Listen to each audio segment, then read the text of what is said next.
পার্বত্য চট্টগ্রামের সে সবুজ বনানী আজ আর আগের মতো শান্ত নেই। বাতাসে ভাসছে বারুদের তীব্র গন্ধ। কিন্তু এই গন্ধ কেবল পাহাড়ি এলাকাতেই সীমাবদ্ধ নেই, তার বিষাক্ত পরশ ছড়িয়ে পড়েছে হাজার মাইল দূরে মধ্যপ্রাচ্যের মরুভূমিতেও। সেখানে বাংলাদেশকে জড়িয়ে এমন এক গভীর ষড়যন্ত্রের নীল নকশা আঁকা হচ্ছে, যা প্রথম দৃষ্টিতে ধরা পড়ে না। ভেতর ভেতরে যে চোরাবালি তৈরি হয়েছে তা সাধারণ মানুষের কল্পনার বাইরে।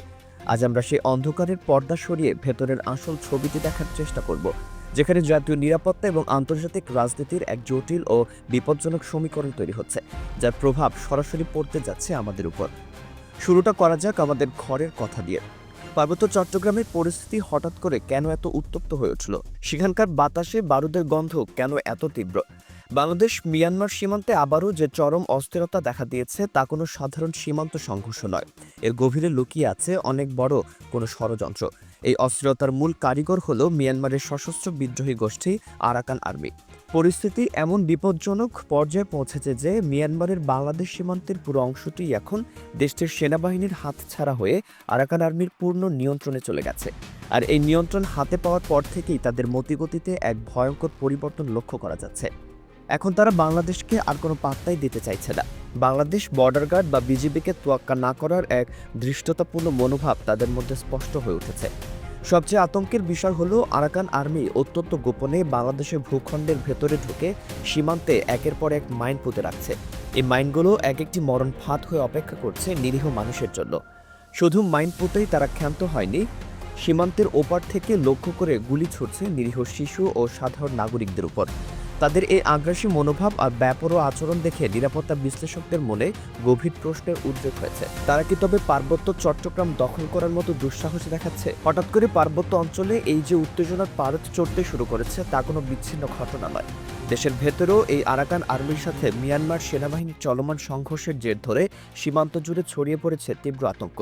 সীমান্তের এপারে বসবাসরত বাংলাদেশ নাগরিকদের স্বাভাবিক জীবনযাপন আজ মারাত্মকভাবে ব্যাহত। প্রতিটি মুহূর্ত কাটছে চরম উৎকণ্ঠায়। কখন জানি ওপার থেকে ধেয়ে আসে কোনো মরণঘাতী বুলেট বা মর্টারের গোলা। আরাকান আর্মির এই চরিত্র বুঝতে হলে আমাদের একটু পেছনে তাকাতে হবে। এই সেই গোষ্ঠী যারা ২০১৭ সালে মিয়ানমার সেনাবাহিনীর সঙ্গে কাঁধে কাঁধ মিলিয়ে রাখাইন রাজ্যে রোহিঙ্গা মুসলমানদের বিরুদ্ধে ইতিহাসের অন্যতম জঘন্য নিধন অভিযান চালিয়েছিল। অথচ ভাগ্যের নির্মম পরিহাস, আজ সেই সেনাবাহিনীকেই হটিয়ে তারা মিয়ানমারের কৌশলগত পশ্চিমাঞ্চলের পুরোপুরি নিয়ন্ত্রণ নেওয়ার দ্বারপ্রান্তে। রাখাইন রাজ্য এখন এক ক্রান্তিকাল অতিক্রম করছে। আরাকান আর্মির এই অগ্রগতি মিয়ানমারের চলমান গৃহযুদ্ধ এবং পুরো অঞ্চলের ভূরাজনীতির সংজ্ঞাটাই বদলে দিতে পারে। আর এই পরিবর্তনের সবচেয়ে বড় ভুক্তভোগী হতে পারে আমাদের প্রিয় মাতৃভূমি বাংলাদেশ। বর্তমানে এই একই সশস্ত্র গোষ্ঠী মিয়ানমার সরকারের বিরুদ্ধে বিদ্রোহ ঘোষণা করে রাখাইন রাজ্যে যে ভয়াবহ সংঘর্ষে লিপ্ত রয়েছে তার সরাসরি প্রভাব পড়ছে বাংলাদেশ মিয়ানমারের বিস্তীর্ণ সীমান্ত এলাকায়। এখানেই শেষ নয়, এই সংঘাতের আড়ালে লুকিয়ে আছে অন্য দেশের স্বার্থ। রাখাইনে রয়েছে ভারতের বিশেষ স্বার্থ, যার নাম কালাদান পরিবহন প্রকল্প। এই প্রকল্পটি ভারতের জন্য অত্যন্ত গুরুত্বপূর্ণ, কারণ এটি বাংলাদেশকে এড়িয়ে মিয়ানমারের ভেতর দিয়ে ভারতের একটি বিকল্প বাণিজ্য পথ তৈরির সুযোগ করে দেবে। কিন্তু আরাকান আর্মির দৌরাত্মে সব সমীকরণ উল্টে যাচ্ছে। নাফ নদীতে মাছ ধরা বন্ধ রয়েছে দীর্ঘদিন ধরে। বন্ধ হয়ে গেছে বাংলাদেশ মিয়ানমার সীমান্ত বাণিজ্য ও স্থলবন্দরের কার্যক্রম। এর সাথে যুক্ত হয়েছে মাদক ও অস্ত্র চোরাচালানের এক ভয়াবহ নেটওয়ার্ক। আরাকান আর্মির বিরুদ্ধে অভিযোগের পাহাড় জমেছে। তারা জেলেদের অপহরণ করছে, জিম্মি করে মোটা অঙ্কের টাকা আদায় করছে এবং রোহিঙ্গাদের পাচার করে তাদের যুদ্ধের রসদ বা অর্থ সংগ্রহ করছে। গত কয়েক মাসের পরিসংখ্যান দেখলে গা শিউরে উঠবে। নাফ নদী থেকে মাছ ধরার সময় বাংলাদেশের জেলেদের অপহরণ করে নিয়ে যাওয়ার ঘটনা এখন নিত্য নৈমিত্তিক ব্যাপার হয়ে দাঁড়িয়েছে। গত বছর আগস্ট মাসে কক্সবাজার টেকনাফের নাইখাংদিয়া এলাকায় নাফ নদী থেকে ১১ জন বাংলাদেশি জেলেকে তাদের দুটি মাছ ধরা ট্রলার সহ ধরে নিয়ে যায় এই সন্ত্রাসীরা। এরপর ২০ আগস্ট থেকে ২৬ আগস্ট মাত্র এক সপ্তাহের ব্যবধানে ৫১ জন জেলে আরাকান আর্মির হাতে আটক হয়েছিল। আর বর্তমানে পরিস্থিতির কতটা অবনতি হয়েছে তা বোঝা যায় সাম্প্রতিক একটি ঘটনায়।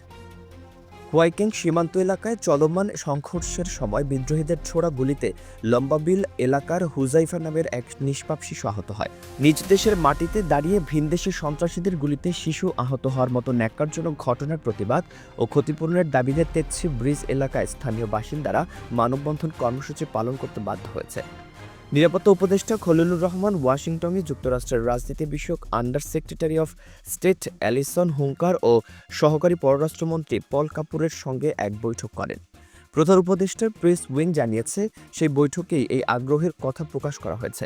ফিলিস্তিনের গাজায় স্থিতিশীলতা রক্ষায় প্রস্তাবিত এই আন্তর্জাতিক বাহিনীতে বাংলাদেশের যোগ দেওয়ার বিষয়টি অবশ্য কয়েকটি শর্তের উপর নির্ভর করছে বলে জানানো হয়েছে। তবে এই মিশনে বাংলাদেশের অংশগ্রহণের পরিধি বা প্রকৃতি ঠিক কেমন হবে, আমাদের সৈন্যরা সেখানে কার হয়ে কার বিরুদ্ধে দাঁড়াবে, সে ব্যাপারে বিস্তারিত কিছুই জানানো হয়নি।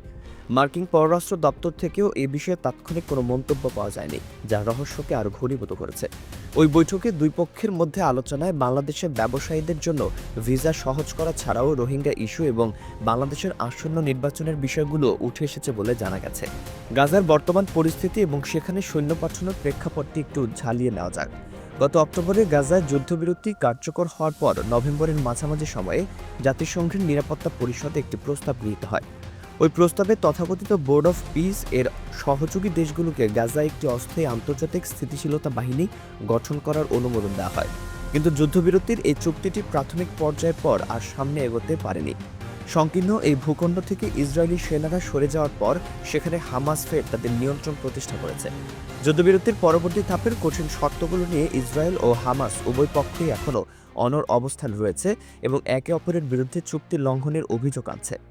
2023 সালের শেষের দিক থেকে গাজায় নির্বিচারে ইসরায়েলের সামরিক আগ্রাসন এখন পর্যন্ত হাজার হাজার মানুষ প্রাণ হারিয়েছে।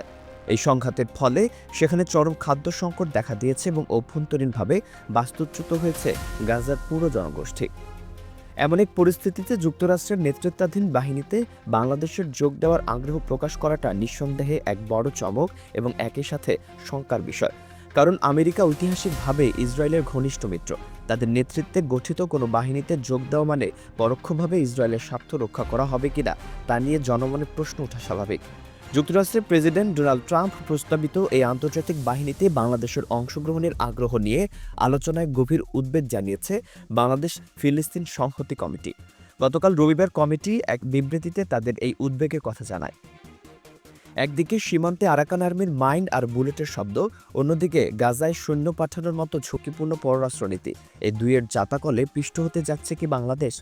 দেশের মানুষকে ক্রিকেট বা অন্য কোনো ইস্যু দিয়ে ব্যস্ত রেখে পর্দার আড়ালে কি তবে অন্য কোনো বড় স্বার্থ হাসিলের চেষ্টা চলছে? সীমান্ত অরক্ষিত রেখে নিজ দেশের নাগরিকদের নিরাপত্তা নিশ্চিত না করে হাজার মাইল দূরে ভিনদেশি প্রভুদের নির্দেশিত পথে হাঁটার এই সিদ্ধান্ত কতটা যুক্তিযুক্ত? অন্তর্বর্তী সরকারের এই নীরব ও গোপন তৎপরতা দেশের সার্বভৌমত্ব এবং দীর্ঘদিনের পররাষ্ট্রনীতির উপর কি প্রভাব ফেলবে তা সময়ই বলে দেবে। তবে আপাত দৃষ্টিতে মনে হচ্ছে দেশ এক গভীর সংকটের দিকে এগিয়ে যাচ্ছে, যেখানে খেলার মাঠের উত্তেজনার চেয়েও অনেক বেশি উত্তেজনা অপেক্ষা করছে আমাদের জাতীয় জীবনে।